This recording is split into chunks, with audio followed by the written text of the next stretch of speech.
Good afternoon, everyone. Welcome to our first alumni webinar this year on the topic of consumer engagement in research. My name is Farisha Rahman. I'm a Research Engagement Coordinator at the Heart Foundation. I'm delighted to have you all here attending our webinar today. Before we start the session, I'd like to pay my respects to the traditional owners of the land on which we are meeting today. The Heart Foundation acknowledges the traditional owners and custodians of country throughout Australia and their continuing connection to land, waters, and community. We pay our respects to them and their cultures and elders past, present, and future. A couple of housekeeping notes. Your microphones are muted today, but you can communicate with us via the Q&A box on the bottom of your screen. If you have a question throughout the webinar, please type it into that Q&A box and we'll try to answer it during our discussion time. Please note that the webinar is being recorded and we'll share a recording with you in the coming weeks. As you all may know, this year the Heart Foundation is incorporating consumer engagement in our research program. And I'd like to introduce you to our speakers who will be speaking more on this topic. Julianne Mitchell, Director of Heart Health Strategy at the Heart Foundation, will speak about our new Connecting Hearts strategy and why consumer engagement is important to our organisation. Liam Rogers, Research Engagement Coordinator, works on peer and consumer review at the Heart Foundation and will speak about a consumer guide for researchers and provide an overview of the consumer review process. Dr. Stephanie Partridge is a Heart Foundation alumni and postdoctoral fellow who will speak to us about her experience and the benefits of working with consumers for her research project, and we'll hear more about that shortly. For now, I'd like to now pass it over to Julianne. Thank you, Farisha. And look, it is my pleasure to welcome you to today's webinar and to the topic of consumer engagement in health and research. I think we'd all agree that it's a challenging space to get right, but the benefits of consumer involvement in health and research are significant. From a clinical perspective, it really helps increase the relevance of research to patient needs. It can enhance research translation and provide greater accountability for research investment. And it also brings us closer to problem solving and minimising the occurrence of it seemed like a good idea at the time.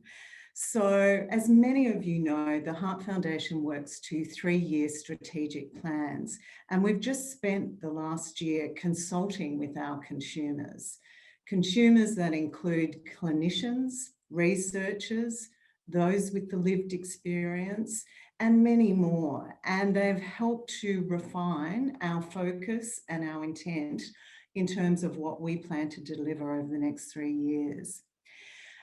This engagement has meant that we have consumers featuring across our strategy in a number of ways, on our committees, in the co-design of our resources, as a source for many case studies that we use to illuminate the issues associated with heart disease management and prevention, as an impetus to develop our policies, as members of our peer support groups, particularly Young Hearts and the Heart Collective, as consumer advocates on issues like, why e-cigarettes should not be available in high schools, and as fundraisers and local champions.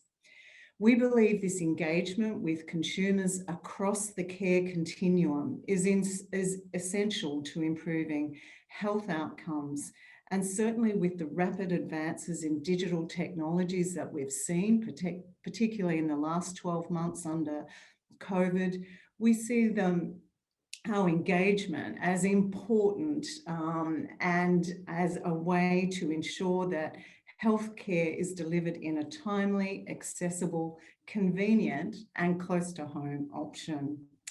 Today, you'll hear more about consumer engagement and how that's changing our research practice.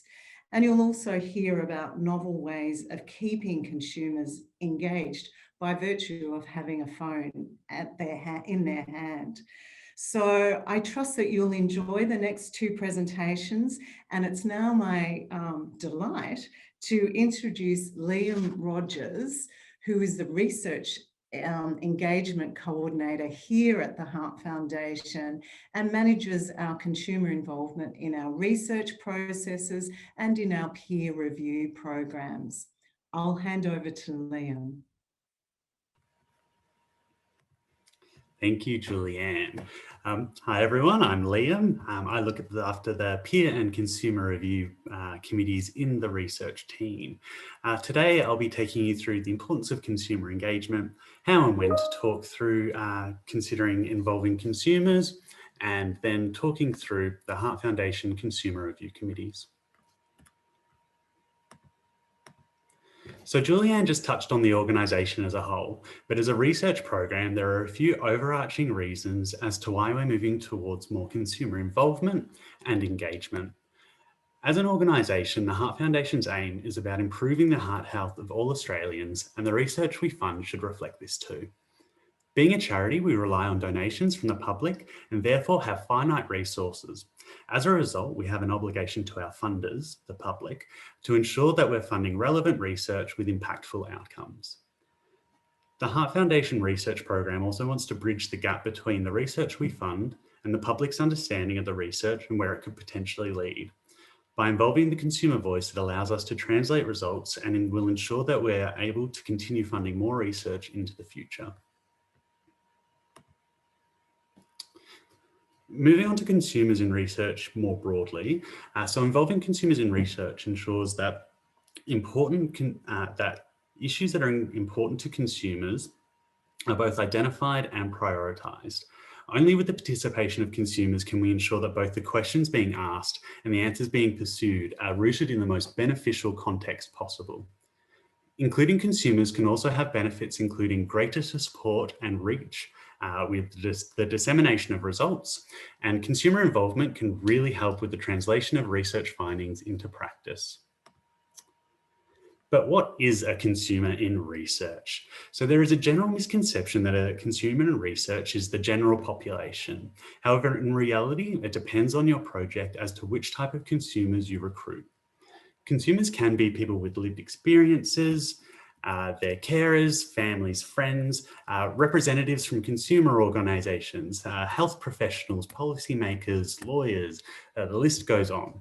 It will depend on your research project as to the type of consumers that you recruit. So once you've identified who your consumers are, you can begin considering to which degree you will engage consumers, so you can ensure that they are making a meaningful contribution to decision making. The figure on your screen is adapted from Cancer Australia and is a visual representation of levels of consumer involvement. This model should not suggest that engagement must always occur at the highest level. So level 1 is informing. This is seen as providing consumers with information either in a print, electronic or oral way to provide them with information to assist them in understanding the problem, alternatives, opportunities or solutions. Level 2 is consulting. This would be consulting focus groups, doing surveys and workshops that obtain consumer feedback on analysis, alternatives or decisions. Level 3 is involving.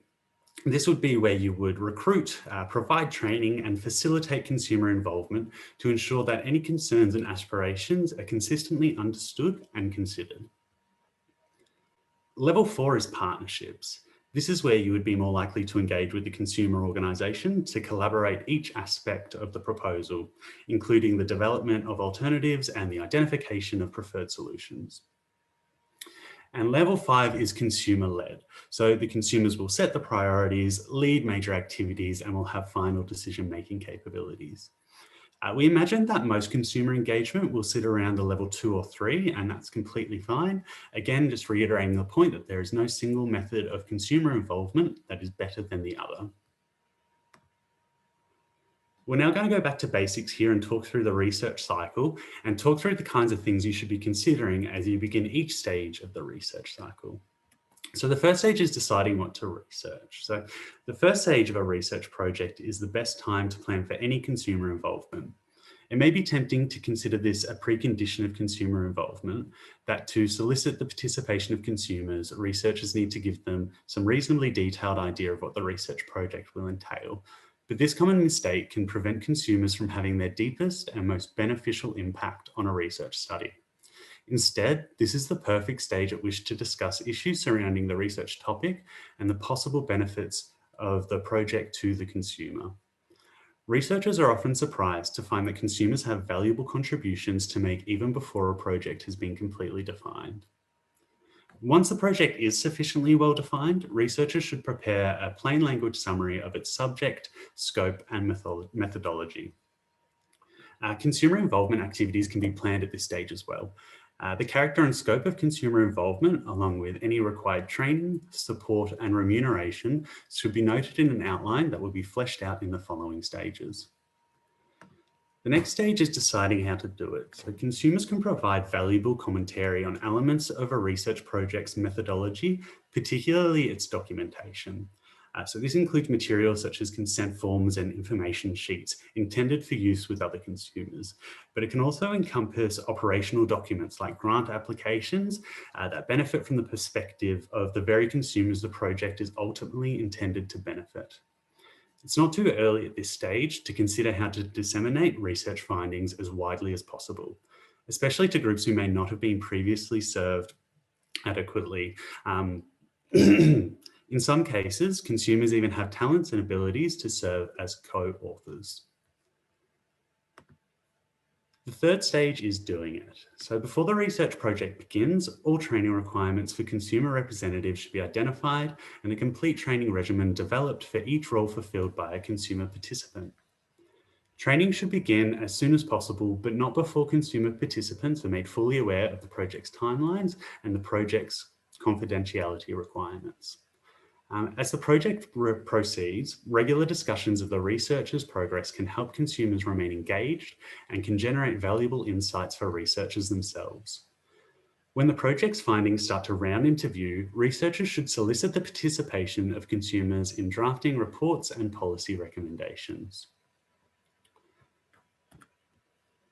Letting people know the results. So all public-facing documentation of the project's findings should be vetted and edited by consumers, representing the documentation's target audience. When results have the potential to cause public controversy, the plain language text that results can be especially important. How such documentation is disseminated may be nearly as important as its contents. Consumers can help research teams get their message to the greatest number of people. And finally, knowing what to research next. The best research raises more questions than it answers. Consumers can play vital roles in assessing the outcomes of a recently concluded research project and identifying profitable avenues of further inquiry. Researchers should encourage consumers to identify questions the project touched upon but did not answer.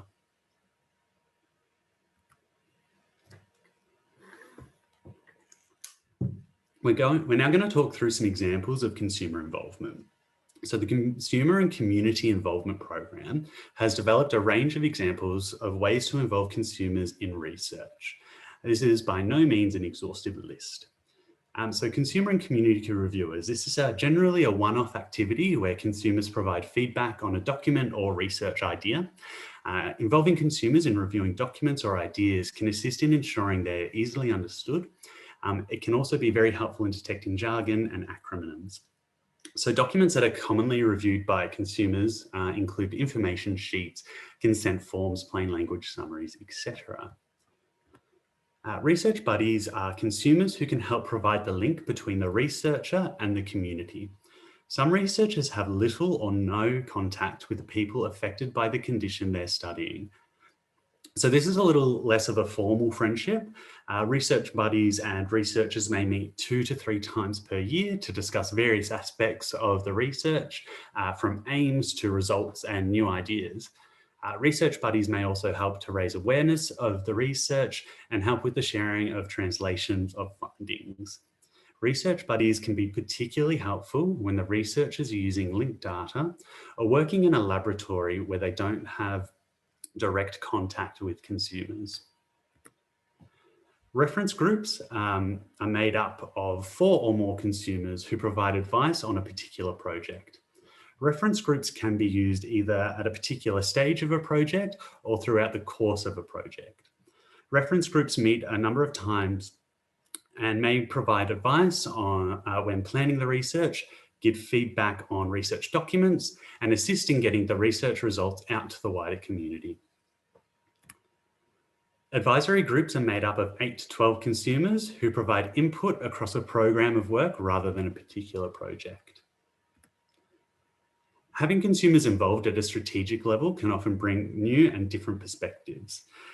This could involve having one or more consumers on a steering group or advisory council. Consumer researchers are people who've been trained to work with researchers to conduct all or part of the research project.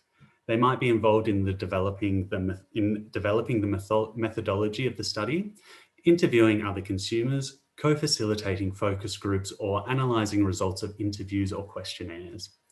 This method can be useful for working with specific groups such as Aboriginal or Torres Strait Islander peoples or culturally and linguistically diverse communities. A community conversation is an event using an abridged version of the World Cafe method, known internationally as an easy-to-use format for creating open conversations around questions of importance to a specific topic. To effectively capture what is discussed, around 6 to 10 consumers are grouped at tables with a facilitator who directs the conversation. Specific questions relevant to the subject matter are discussed in an open and friendly environment. All comments are captured by a scribe and used to develop a report from the conversation. A research mapping workshop is designed to identify consumers and other stakeholder priorities for research in a particular area. The process is based on a number of methods and involves surveying people and holding a consensus workshop to decide on the research priorities. So that's just a few examples of how consumers can be involved in research. So now we're going to talk about consumer review at the Heart Foundation, from how we recruited our consumers to what they'll be considering when scoring applications. So as I hope you're all aware, the Heart Foundation has introduced consumer review committees. These review committees were piloted during the recent strategic grant rounds to great success, and now will be implemented across our entire portfolio. These committees run concurrently with the final stage of review for each award. Each committee is made up of people who have either first-hand experience of a heart condition, either as a person with a lived experience or as a carer or close family member or friend, or alternatively, a health professional working in the cardiovascular space. The amount of members on each committee will differ. Much like peer review, committee numbers will be determined by the amount of applications received in each award. Recruitment began back in August last year and was conducted through some internal consumer groups at the Heart Foundation and by talking to colleagues who'd already engaged consumers in their work. We also did a social media blast, which returned some fantastic uptake. It was important at this point to keep our messaging positive and exciting whilst trying to recruit suitable reviewers. Once recruited, each person was invited along to our 1-hour training session that went into detail on what to look at when scoring applications, how to score applications, the differences between the research areas, the importance of privacy and security, and so on. Consumers were also provided with packs that included all of the information that was discussed at training sessions, as well as a terminology guide to assist them when completing reviews. Throughout the entire review process, the Consumer Committee members have access to a staff member at the Heart Foundation to assist with any questions or queries they may have or clarifications they require.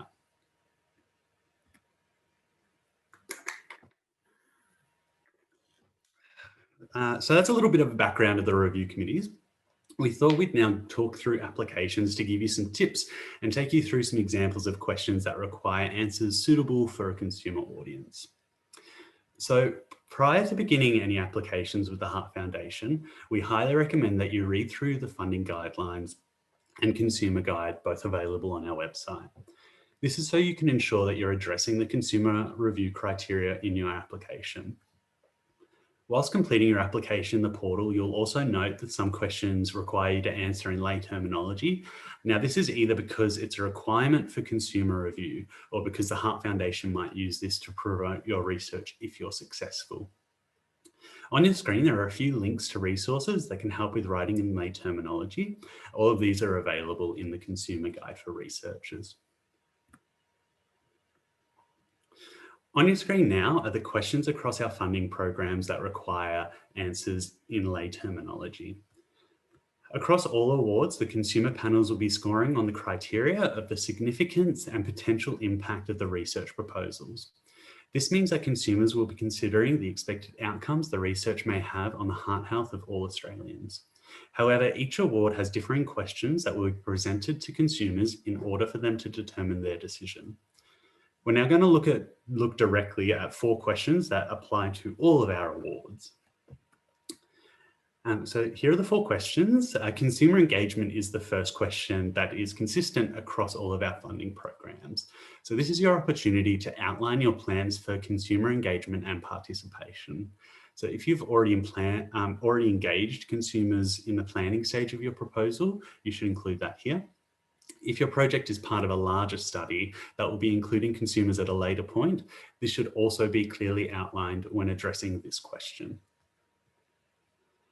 Improvements in related health practices, policy and knowledge is another important section for consumer review. This is the perfect time to talk to the direct or indirect impact your research can have on consumers. Equity in research is a priority for the Heart Foundation, from who is funded and how applications are assessed, but also how the research projects are addressing inequalities in health. Consumers will be looking closely to ensure that the projects that we're funding are considering equity.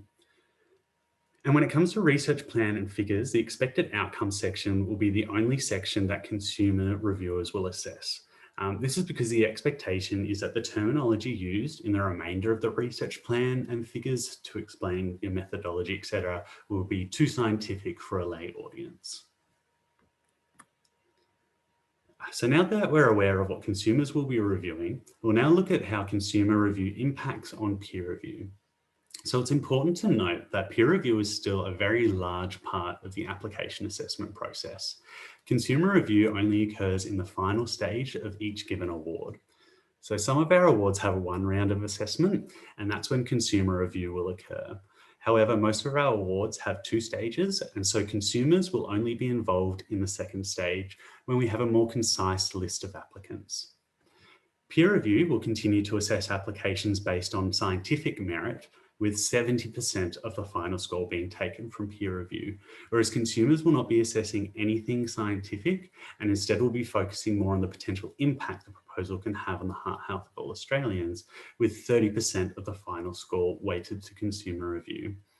And the peer review committee chairs will continue to have oversight of both peer and consumer review. Finally, I just wanted to reiterate that on our website, you can find both the funding guidelines and the consumer guide. I believe a link has just been shared in the chat with you all. So that is all from me.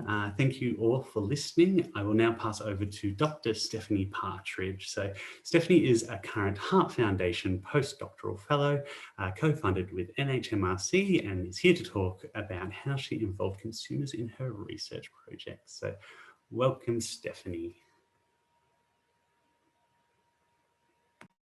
Is that the right screen? Great, okay. Thank you so much for the opportunity to present today. I'll just minimize this one. I'd just like to acknowledge the traditional owners of the land on which I'm presenting today, which is the Gadigal people, and pay my respects to elders past, present and emerging. So today I'm going to cover just a brief overview of consumer engagement and just touch on a few things above what Liam has already mentioned. I'll talk you through 2 case studies from our research team where we have engaged consumers. So a primary prevention intervention, which is the Text Bite study, and a secondary prevention intervention, which is the Empower SMS study.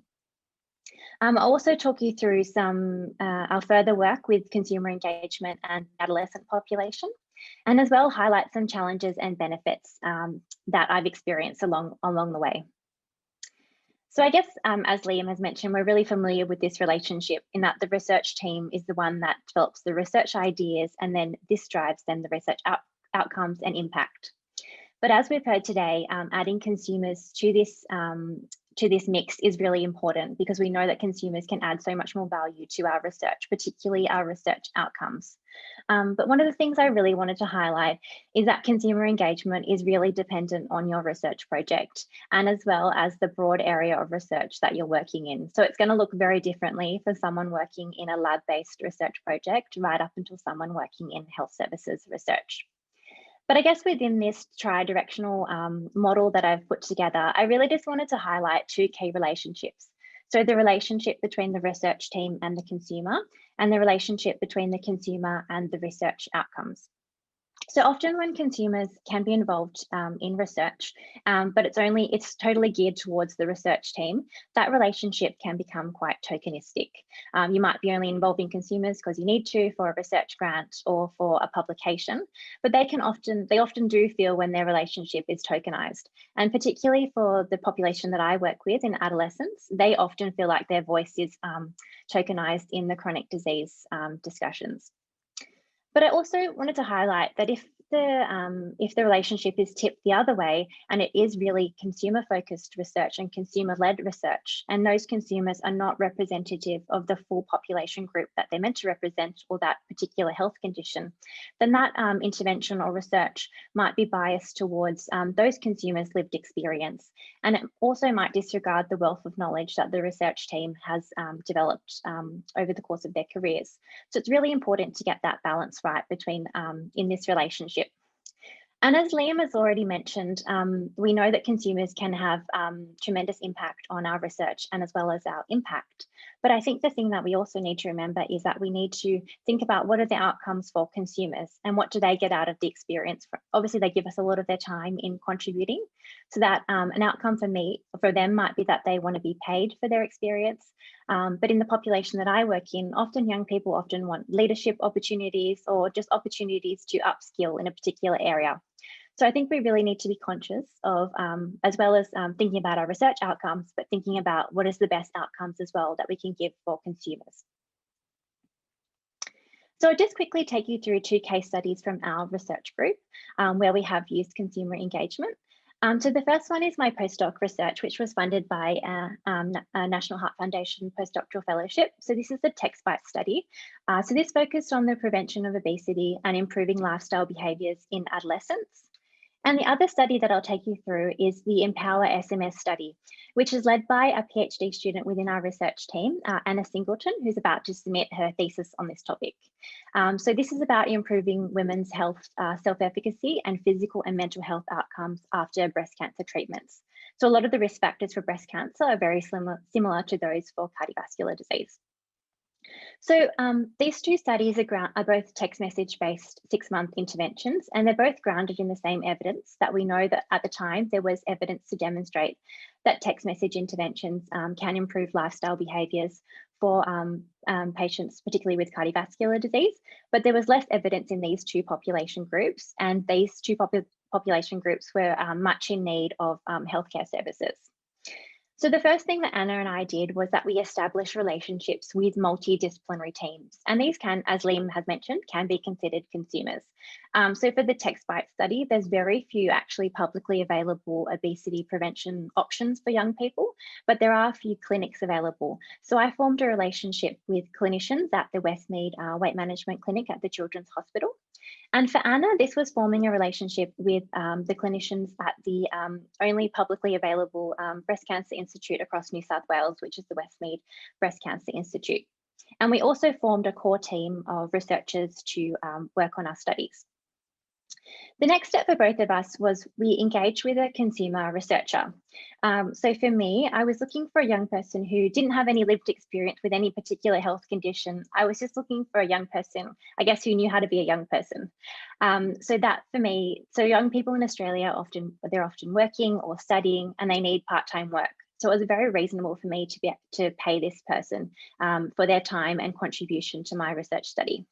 Whereas for Anna, we engaged with the consumer researcher who was already known to the research team, and she saw value in what Anna was doing and had lived through breast cancer, so was more than happy to contribute back in a voluntary capacity.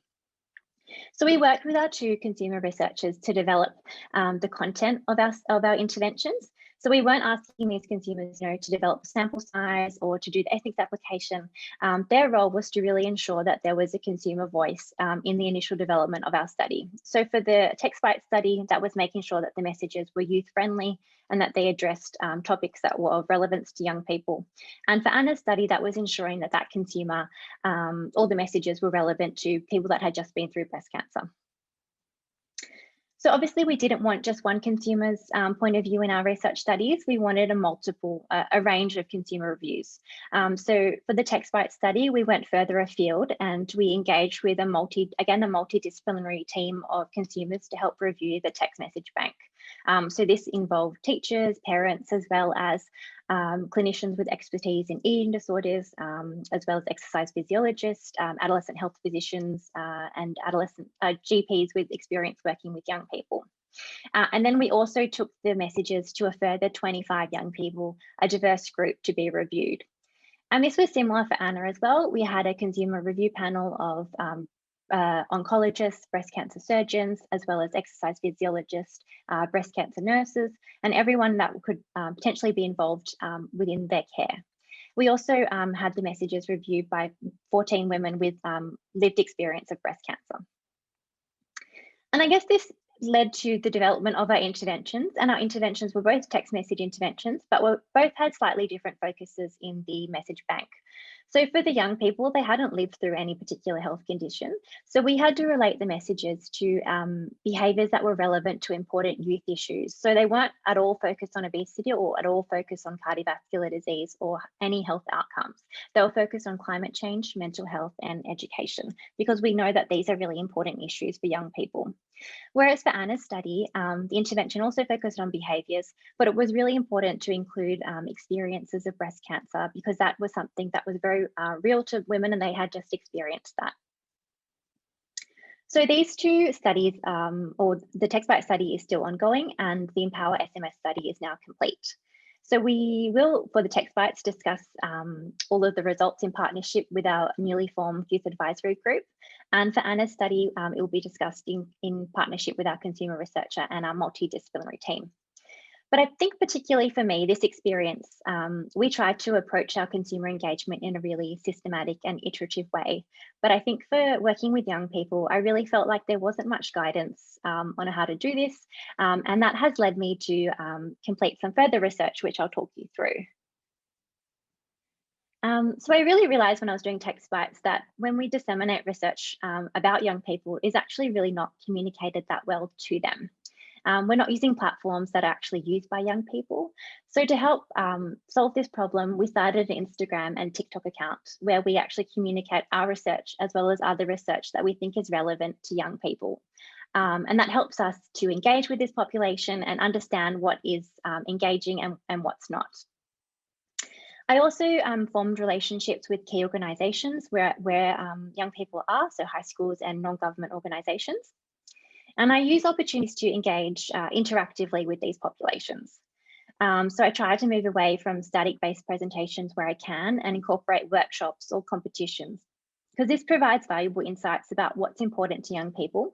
And then these insights can translate and enhance my research. So through those two pathways, I've actually been contacted. I didn't put out an invite or anything. I've just been contacted by four young people, via LinkedIn and email. And they were looking to volunteer within our research team, which I thought was really exciting. So I didn't want to turn them down. So I sort of took them all on board. And I asked them why did they want this experience? And I think Sarah's response really stood out to me. She said, we could be interested in science, but the area seems so inaccessible and unapproachable to many our age that we remain disconnected rather than engaged. So I sat down with these four young people and we had one-on-one conversations about how to understand what they wanted out of this their volunteer process.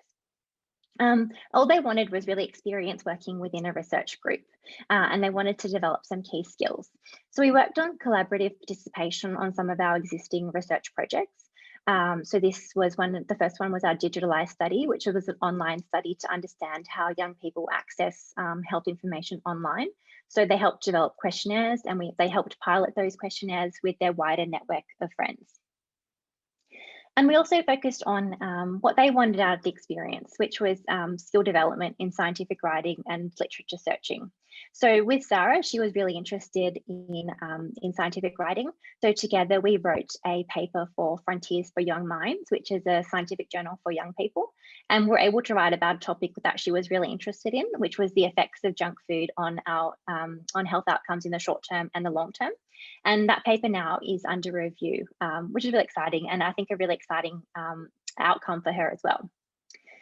So this, I guess this experience has led me to conduct, I guess, more formal research to understand how I can effectively engage adolescents in research for chronic disease prevention. So the first step that I did when I tried to I looked for a framework, and I think this review might be of benefit or helpful to hopefully people here today. So this systematic review was conducted by researchers at the University of Oxford, and they looked at frameworks for supporting patient and public involvement in research. So they reviewed 65 frameworks. Most of these frameworks scored high using this STEP evaluation tool. But one of their key findings, and I think as Liam has already highlighted today, that there's really no one-size-fits-all approach to consumer or public engagement in research. And then a menu of frameworks are needed. But for me, one of the key things that stood out was there was actually no frameworks for adolescent engagement in research. This scoping review was actually published last year, looking at youth advisory groups in healthcare research. And it actually found that fewer than 1% of all empirical adolescent health research published in 2019 actually included a youth advisory group. So there's definitely space to hopefully effectively engage young people, and more research that is needed. So as I mentioned in one of my first slides, actually assessing outcomes for young people based on their experience in engaging in research is really important. And there is a really small body of evidence that does exist, which has investigated the impact of youth advisory groups or participatory models of youth engagement. And they found that young people felt like they were actually making a meaningful contribution to research and society, and that their contribution wasn't tokenistic. And this is really important. They were able to show that they increased their general leadership skills, as well as an increased understanding of the research process. So I guess this has led to our current research that we're working on. So as we've heard today, there is a growing demand for more consumer engagement in research. And in parallel, there's a growing demand for more adolescent engagement within society, and that does include research that is conducted about them. But there's yet to be meaningful convergence of the two of these. So what we've done is we've conducted a scoping review to analyse the current mode of adolescent participation in chronic disease prevention research. Our review's in progress. We're about to hopefully submit this month, but we have identified 71 unique studies from 127 papers that had any level of adolescent engagement in a chronic disease prevention paper, specifically related to obesity or nutrition and physical activity. We identified that actually engagement is mostly consultative, and it's only involved in 1 or 2 phases of the research cycle, and it's mostly in the formative stages where young people may be involved in a focus group to help develop some intervention content, but they're not involved in any other phases. Very few studies actually assess outcomes relevant to adolescent consumers, so what I mentioned before, so leadership skills or self-efficacy. So this has led us to, this review has informed our pilot youth advisory group, which we'll be launching next month. And ultimately, hopefully it will lead to the development of a framework for adolescent engagement in research for chronic disease prevention. So I guess some of the challenges that have come up along the way is more questions, I guess. How do we approach consumer engagement in a systematic and evidence-based way? How do we work within existing research systems? So I think the difficulty for me has been working within ethical processes. So when you engage young people, they're not really research participants, but if you want to publish the research, then they do become research participants. So it's sort of navigating that process, as well as research funding application processes.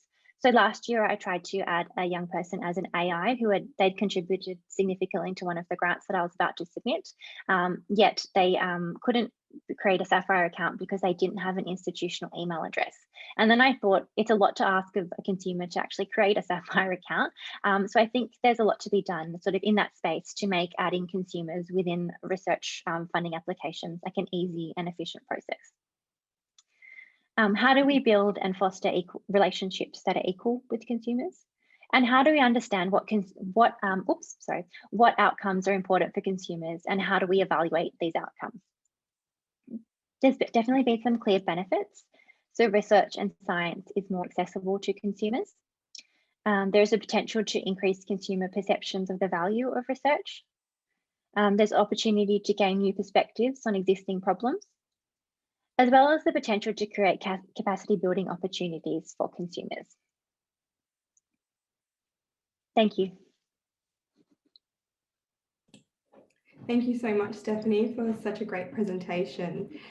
We now have time for questions. So if you have a question for Stephanie or for any of our presenters today, you can type it into the Q&A box. We did have a few pre-submitted questions, so we'll start with a couple of those questions. So the first one, does the Heart Foundation have consumers on all its boards and committees?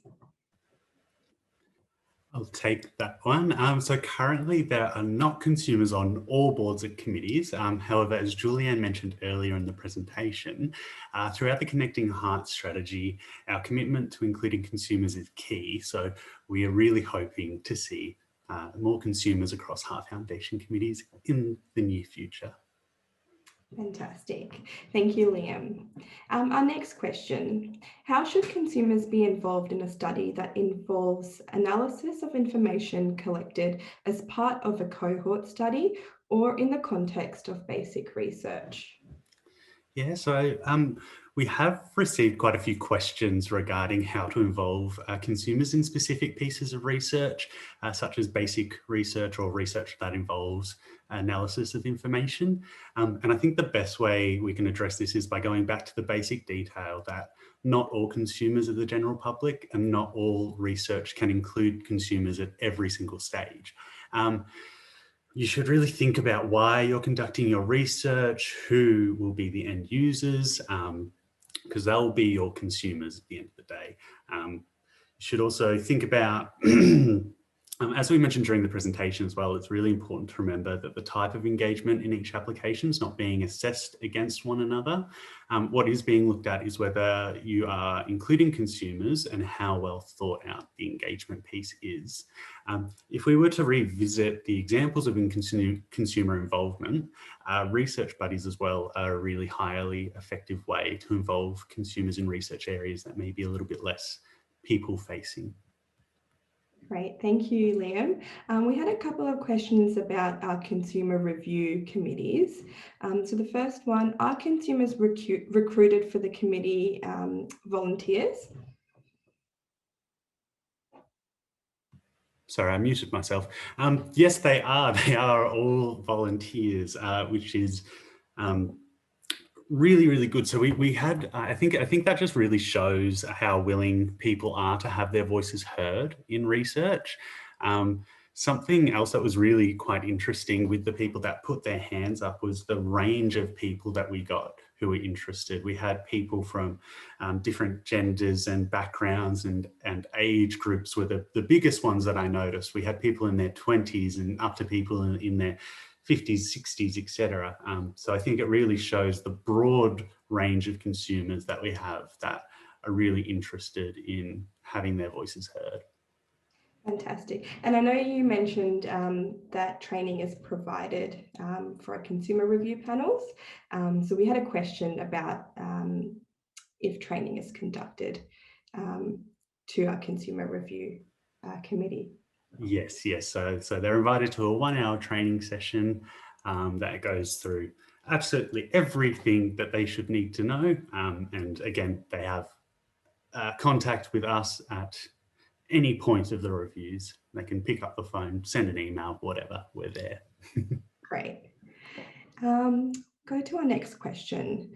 So how does each Heart Foundation initiative, for example, a Vanguard or Postdoc or Future Leader Fellowships, affect the consumer engagement level? Yeah, of course. I think it's quite fair to say with each different kind of award and grant, that the bigger the grant or the longer the funding period you have, that kind of will affect the level of engagement. So for example, the purpose of the Vanguard grant is to test a theory or idea.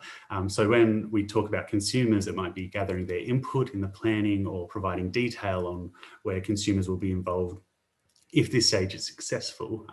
This would compare to like a strategic grant that might have a clinical trial or specific translational goals where you could detail quite in-depth consumer engagement. Fantastic. I might direct a question to Stephanie. From your experience, how can researchers best engage and build relationships with consumer advocates? I think as I mentioned in my talk, just really understanding what do they want out of the relationship and what do they want to get out of this experience. And I think if you're able to really understand what their expectations are and hopefully, assess if they're reasonable, and see if you can help them achieve those outcomes. So as I mentioned, for young people, it's often around, just that leadership opportunity, developing certain skill sets, but that might be true for other population groups as well, or whether they might be just seeking a payment for their time, which is also perfectly reasonable as well. So just having that conversation at the very beginning of the relationship to understand what they would like out of the experience, and then getting that agreement started at the very beginning. Fantastic, thank you. Next question. Does discussing with the public on open day or at a public talk or customer discovery interview count as consumer engagement?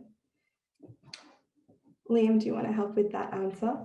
Yeah. So absolutely that would. So being able to translate your research to a lay audience is very important. I guess if we're looking at the levels of consumer involvement, this kind of engagement would probably be that level 1 engagement. You'd be informing consumers, increasing their health literacy, etc. Once you start kind of collecting feedback and having more of a discussion with the consumers, that kind of starts to increase your engagement levels. Fantastic. We've got a question from a researcher based in Queensland. How can we identify consumers interested in research? For my cancer research, I'm already working with consumer groups. Stephanie, would you have any advice for researchers based in Queensland? No, but I think that's a great start, obviously seeking out consumer groups, because they're a great start because they often have consumers that are representative of that condition. So it's a great place to start.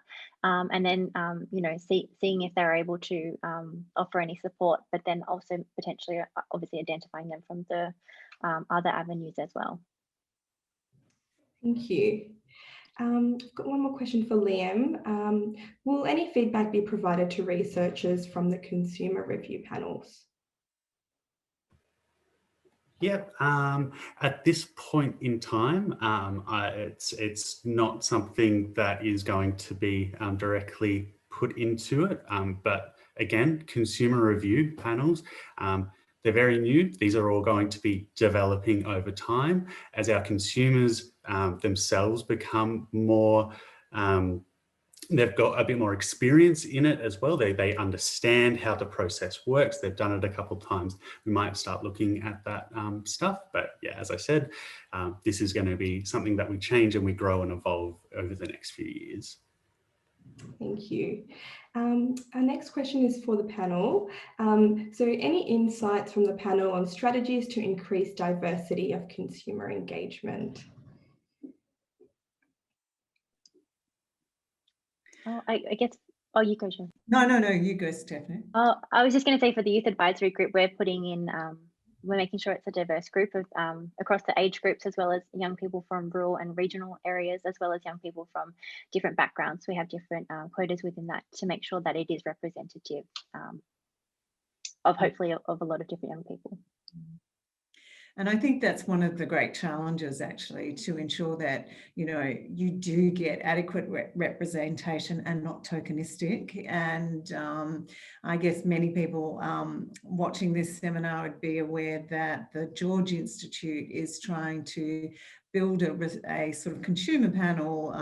You may have heard of it, Join Me, which is specifically looking at how we can build up the equity facing opportunities or ability to reach into different and diverse communities, so we are getting that adequate representation. But it is a challenge, and I think that it is, often it's looking at the partners that you have or your institution has that may allow you to reach into their networks rather than starting from scratch from yourself. Fantastic. Thanks so much, Julianne. So we're a little bit ahead of schedule for the webinar today, and a lot of the questions that are being submitted are quite specific to particular research projects, and we'll touch base with you afterwards, and we'll address all frequently asked questions and send them to you in a follow-up email along with the webinar recording. Thank you so much to the great presentations today. I hope our attendees can leave the session feeling more informed about how to involve consumers in your research projects. And if you're applying for a Heart Foundation Award this year, we look forward to receiving your applications. Please do get in touch with your administering institutes as early as you can if you are planning to apply for an award this year. And don't forget, you can download a copy of the Consumer Guide for Researchers on our website. A link is available in the chat box. We've got a number of exclusive alumni events and webinars planned throughout the year. So if you are a currently funded Heart Foundation researcher or you've received funding in the past, please make sure you are signed up to the Heart Foundation Alumni Program to secure an invitation to our future events and webinars. A quick reminder that chief investigators and associate investigators are also eligible to join the alumni program. So please encourage your research team members to sign up today. We also have an exclusive LinkedIn alumni group you can join and stay connected with each other. We look forward to your participation again next time. Have a great day.